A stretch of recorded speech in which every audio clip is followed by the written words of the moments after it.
So we'll start like we do each and every week with the quarterback position. Who's a quarterback that you really like coming into Week 16 of fantasy football this weekend? Well, I'll tell you, I was searching around for some guys that might not be so obvious, maybe, trying to find areas where people might be having some decisions to make. Because let's face it, if you made it all the way to your fantasy championship game, you've been making some correct decisions. So we'll take all the obvious guys out of there, and let's say that you have a situation with your quarterback where, maybe you've been riding a guy like Ben Roethlisberger or something like that, or you've been playing matchups or something. But if there's a guy like, if you've got Phillip Rivers in your lineup this week, I'm saying that he's worth it. I'm not so sure how many people made it to the championship game with Phillip Rivers as their main quarterback, just because they had that terrible losing streak, and of course he's fourth in the NFL in interceptions. But what you might not know, unless of course you're an owner, is that he hasn't thrown an interception in 4 games, which is pretty amazing. And it's right around that same time when he started to get all his weapons back. Gates was finally running at reasonably full strength. He got Malcolm Floyd back, takes a little bit of the pressure off of Vincent Jackson. They've really been clicking over there, and I like him actually this weekend. And by the way, he's the 9th overall fantasy quarterback, so it's not that he's a slouch or anything like that. But he faces Detroit this weekend. Detroit's been running into some problems with injuries in their secondary. Delmas they're down to Delmas, and then he's out, and now Chris Harris actually had a concussion last week. Chris Houston came back, but then now he suffered a new knee injury. So they're really dinged up back there, and as a result, over the last 5 weeks, that makes them the second easiest matchup to fantasy quarterbacks, allowing about 23 fantasy points a game, even 18 to Carson Palmer last week. Not bad. Rivers isn't the kind of guy that's going to win you a championship, but he's definitely this week not going to be the kind of guy that's going to lose you a championship either. So if he's a bubble guy and you're trying to play a matchup and you're staring at him, I'm saying feel comfortable with Phillip Rivers this weekend against Detroit. Well, I might be talking about Phillip Rivers a little bit later in the grievances, although it's not entirely all his fault. One of the few reasons why I didn't succeed in the BTR Gold League, but if people are thinking about benching him, I guess not the week to do so. Who's a running back that the algorithm likes this week? Let's talk flex guys here, because let's face it, you already know you got your Ray Rices in there, and all the guys that got you to the dance. You're going to dance with those guys for sure. But here's a guy that you might have been sitting on the pine all the way up until the playoff push, and then maybe even the last couple of weeks. But D'Angelo Williams has really kind of come out of nowhere. It really seems that Williams, whenever he has a dream matchup, he kind of comes to life. You can't really say that about everybody, actually, but he's certainly one of those guys. But if you haven't noticed, he scored 3 touchdowns. He scored a touchdown in 3 of the last 4 games, and he's averaging 12 points a game over the last 3. He hasn't been totally consistent except for the last few weeks, so you kind of got to like him, especially since he's going up against Tampa Bay. We all know they're the second easiest matchup or the number 1 easiest matchup over the whole season. They got a little bit better, tightened it up. They're now the number 2 easiest matchup for fantasy running backs over the last month.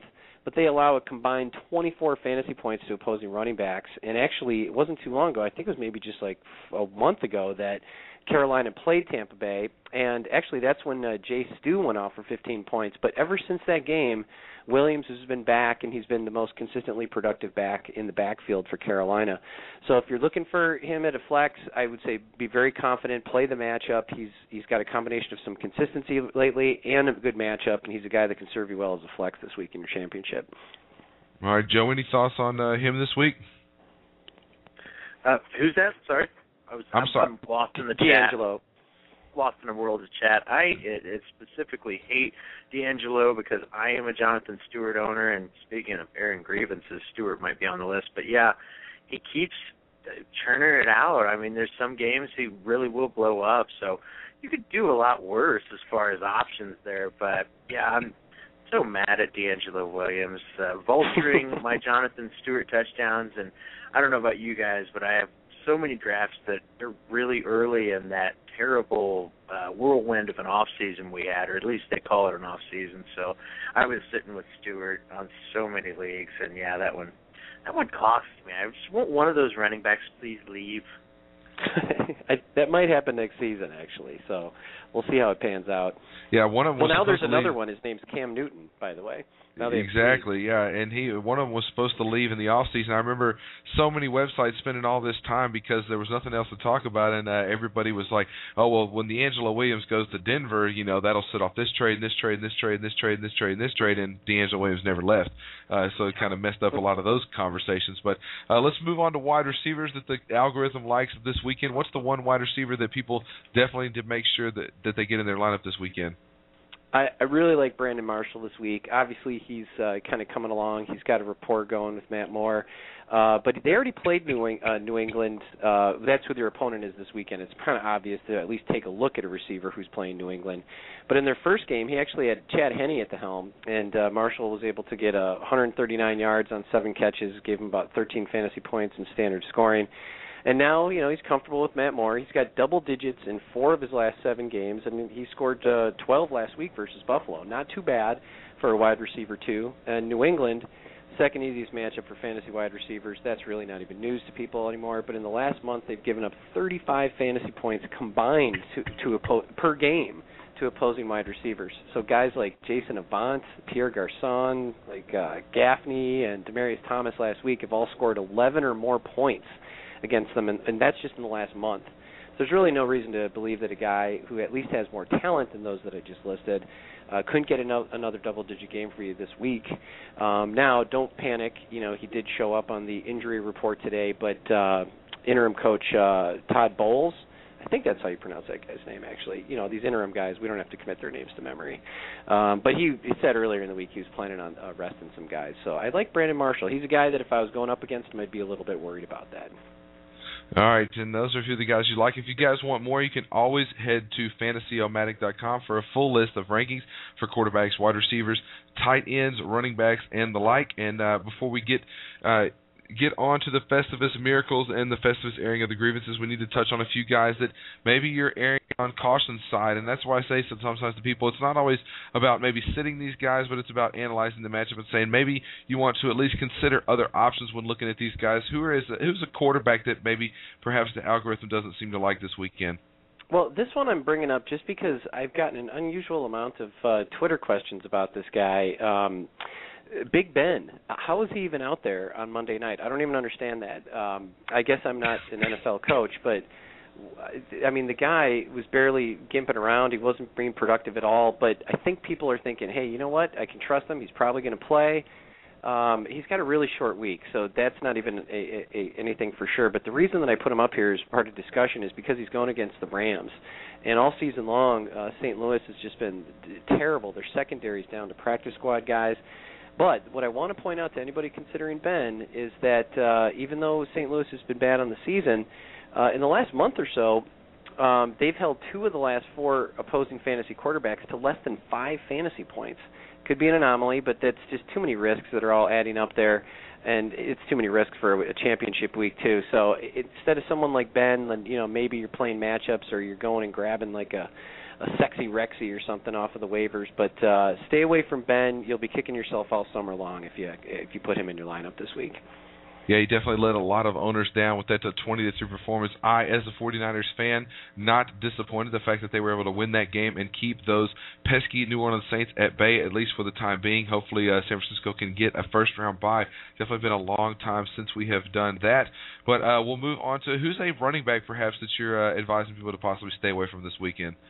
Well, if you got Steven Jackson on your roster, you were probably a little nervous coming into the playoffs. The algorithm had him ranked as the toughest overall. All 3 weekends of the fantasy playoffs had him as the toughest schedule of all running backs, and he actually kind of rose above it. If anybody owns him, you know that he did pretty well. He had double-digit fantasy games against 2 of those tough matchups, with 18 against Seattle and then 14 against Cincinnati in that crazy game against the Bengals last week. However, that streak is going to be over because in Week 16 he's going up against Pittsburgh. A pretty angry Pittsburgh, nonetheless. Last week they gave up 12 points to Frank Gore, which was a pretty decent game for Gore. Actually got him going in the passing game, by the way, which is interesting for his production this week. But prior to that 12-point game, no running back had scored more than 5 fantasy points in the last 6 games against Pittsburgh. With Jerome Harrison coming back, you kind of expect that trend is going to go back. It's going to continue. If you're fortunate enough to have other options than Steven Jackson, he's a guy that I would actually consider sitting this week. All right, and going on now into the wide receiver portions, guys, you may wonder why we skip tight ends, because you need to go visit the site for the tight ends. We like to talk about the quarterbacks, the running backs, and the wide receivers, and I would be remiss if I said I wasn't a fan of the tight end position, but this year Jimmy Graham has made me come around. One of the guys that I grabbed in a lot of leagues, except the BTR Listeners Challenge, or not the BTR Listeners Challenge, actually the What's Your Fantasy Auction Challenge, where Joe and I got in a bidding war. The guy was projected to go for $1. I think I tapped out at 19. I believe Joe ended up getting him for 21. Is that how that went down, Joe? 21, that seems steep. That seems awful steep, but a bargain nonetheless, now in hindsight. Absolutely. So if you want tight end analysis, you can always head to Fantasyomatic. And like you heard him mention, he does take questions on Twitter. So if you're not able to listen to the show live or pick his brain on the show, at least you can always hit him up on Twitter at Fantasyomatic, just like it sounds, FANTASYOMATIC.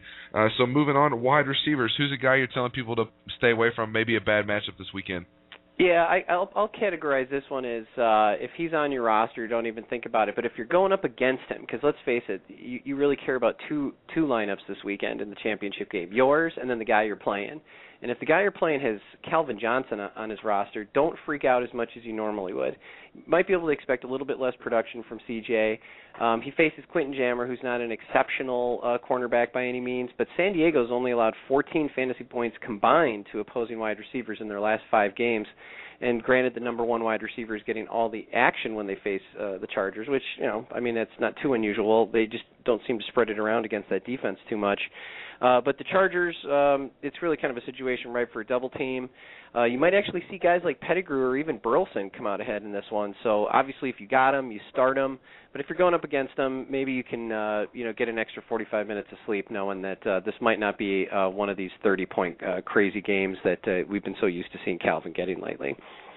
Well, probably one of my biggest regrets in life was that I did not trade Calvin Johnson when he had like 8 touchdowns in 2 games, because there was no way the guy was going to continue at that pace. People were saying, oh, it's only a matter of time before he breaks Randy Moss's record, and I said, no, I just don't see it happening. I mean, guys get off the hot starts all the time and don't finish strong. Not to say that Calvin didn't do that, but I guarantee you in a league where I was kind of hurting at running back and a little weak at quarterback, I could have definitely used the value I would have gotten back for trading Calvin Johnson at the peak of his performance. So it's nice to know that, if you're sitting on the opposite side of Calvin Johnson, maybe you don't need to be as afraid of him as you might normally need to be. Well, we actually ended on time this weekend. Try to get you on for about 15 to 20 minutes. It's definitely been a good time, and I don't want to do like I did during the regular season where I got so busy that we don't touch bases. I'm not sure when you're going to start doing, final season. Do you do anything at the end of the season? What kind of stuff does